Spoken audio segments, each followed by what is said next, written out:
what's going on? I am Greg Sussman, joined today by our own Gabe Morency, who's here to give us his best bets from Wild Card Weekend. What's happening, Gabe? I'm ready to rock and roll. Let's do this thing.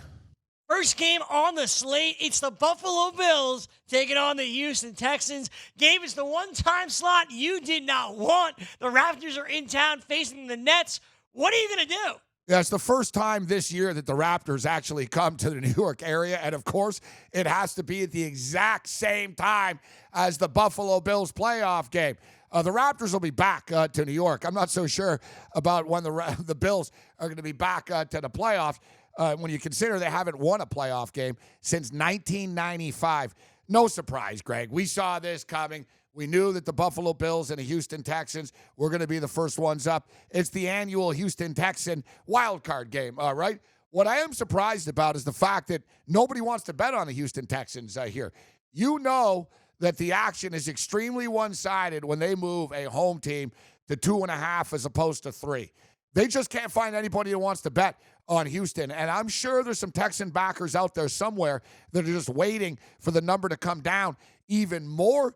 And truth be told, I think it actually might at this point in time. If you believe that defense wins championships, then you can talk yourself into believing that the Buffalo Bills could beat anybody on any given Saturday or Sunday, right? You look at this football game, it's a tough game. Josh Allen's never played in a playoff game before. He has to go on the road. And truth be told, I think people are underestimating the Houston Texans. Now, the Bills do catch somewhat of a break if Will Fuller doesn't play. Yet, how much of an impact does it really have? Let's be honest. Will Fuller seems to be hurt every second game anyways, right? They're still a dangerous offense, and they still have Deshaun Watson, who can beat anybody anytime that he steps onto the field. J.J. Watt's going to be back as well. That's going to provide a little bit of an emotional lift for the Houston Texans. But they still have Bill O'Brien on the other sideline. Now, listen, guys, I am a diehard Buffalo Bill fan. I'm concerned about this game. I think they can win. They could also lose this game. But we got 4 games on the board, so I'm going to give you picks here. I do think the Buffalo Bills find a way to win.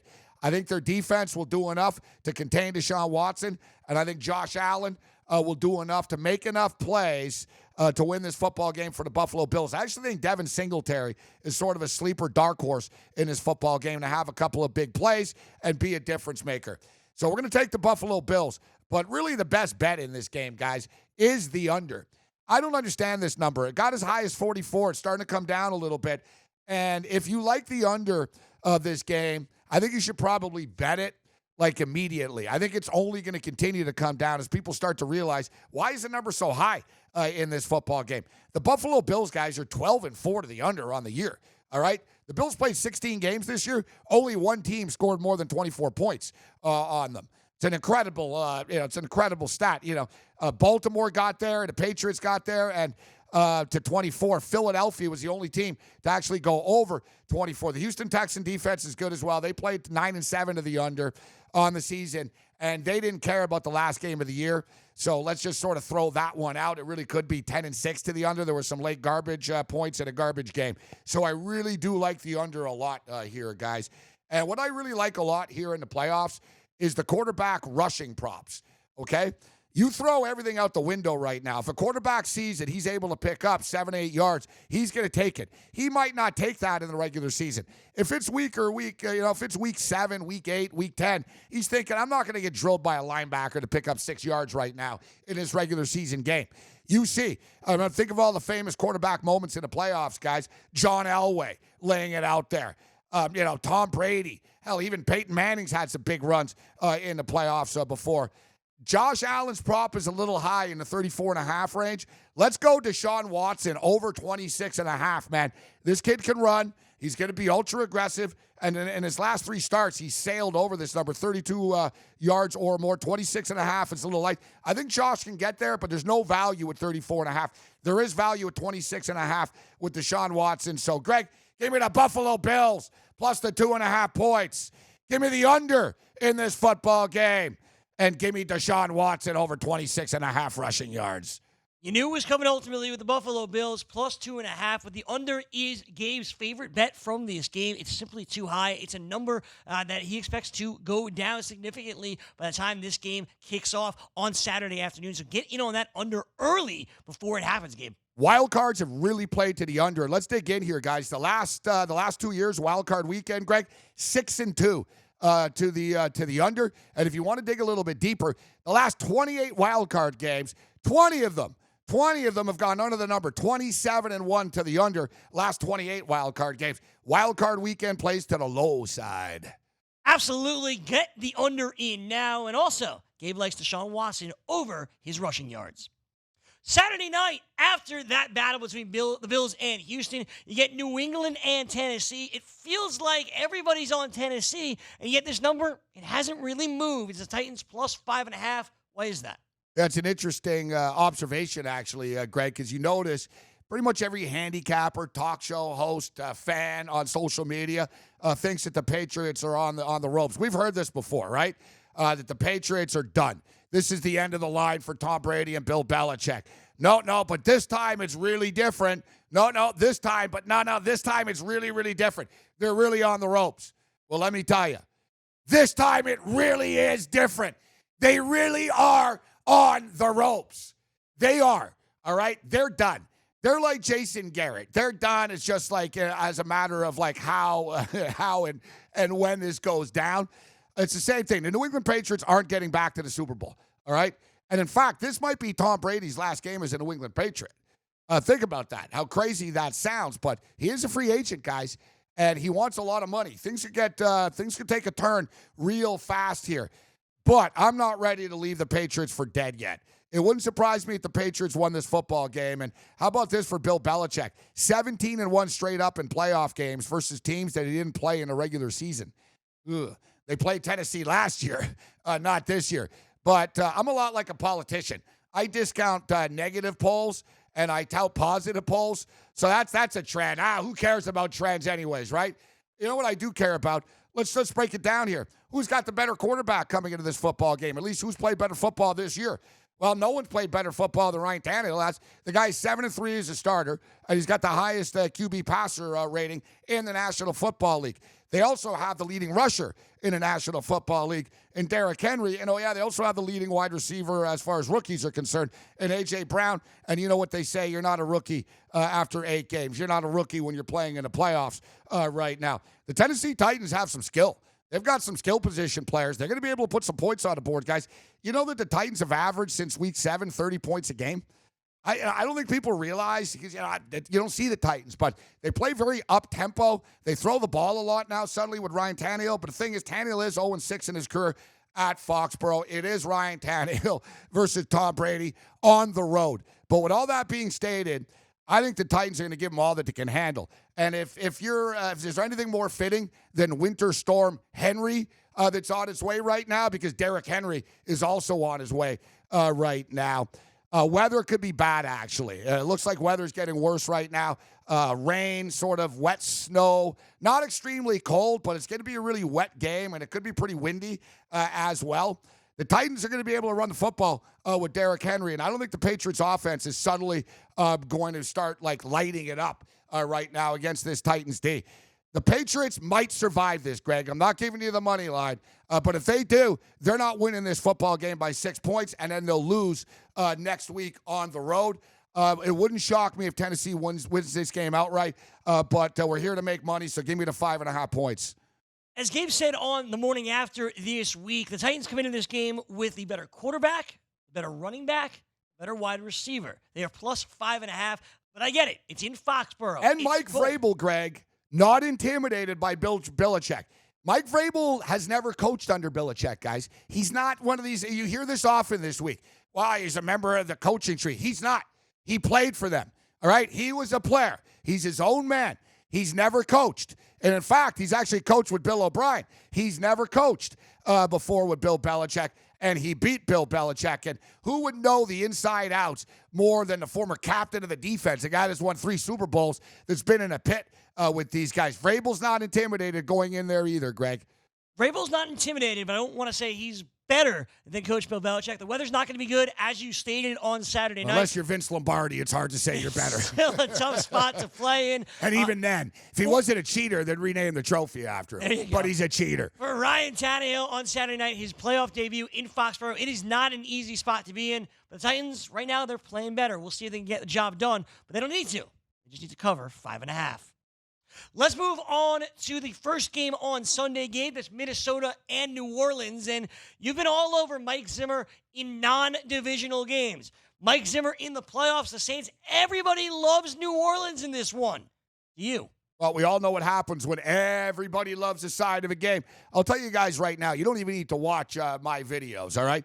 Just log on to any gaming site that covers sports betting and look and see what the public consensus is on a football game, and fade the public consensus. Same thing with all the betting contests and all that type of stuff. Whatever the top 5 consensus plays are of the week, they never win. I tell you what, I seem to be all alone as I wait in line right now to bet on the Minnesota Vikings. Everybody loves the New Orleans Saints in this game, and I understand why. The Saints are a dangerous team. Michael Thomas is unstoppable. And the Minnesota Viking secondary does not match up well with Michael Thomas. Thomas is going to have like double-digit catches in this football game. But I think people are underestimating the Minnesota Vikings offense a little bit here. And really, this is a leap of faith play. If you believe that Kirk Cousins won't be terrible and that Kirk Cousins isn't, for lack of a better term, going to choke in the big moment, then the Minnesota Vikings are going to take this game to the wire. They have the talent to hang with the New Orleans Saints. They have the offense to trade points with them as well. Dalvin Cook is 100%. Well, as 100% as you're going to be at this time of the year. And as Greg alluded to, we talk about this on a weekly basis. The Minnesota Vikings are one of the easier teams to handicap in the National Football League. They own non-division opponents, and they stumble within the division. Now 43-18-2 against the spread against non-division opponents. Now, I get it. Kirk Cousins has struggled in primetime games before, but last time I checked, 1 o'clock Eastern is not prime time. They sort of catch a break a little bit that it actually isn't a night game. And Kirk Cousins has played in the playoffs before, and he wasn't terrible. It wasn't his fault the Washington Redskins lost to the Green Bay Packers. It's a leap of faith here, Greg.